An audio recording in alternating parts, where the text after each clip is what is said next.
একলা ঘর আমার দেশ, আমার একলা থাকার অভ্যেস। ভাবি কিছুতেই ভাববো না তোমার কথা, বোবা টেলিফোনের পাশে বসে। তবু গভীর রাতের অগভীর সিনেমায় যদি প্রেম চায় নাটকে বিদায়, আমি আচ্ছন্ন হয়ে পড়েছি আবার, দেখি চোখ ভিজে যায় কান্নায়।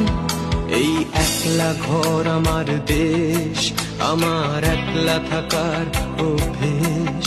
ভাবি কিছুতেই ভাববো না তোমার কথা, বোবা টেলিফোনের পাশে বসে। তবু গভীর রাতের অগভীর সিনেমায় যদি প্রেম চায় নাটকে বিদায়, আমি আচ্ছন্ন হয়ে পড়েছি আবার, দেখি চোখ ভিজে যায় কান্নায়। না না কাঁদছি না, তোমায় ভাবছি না, মনে পড়ছে না তোমাকে।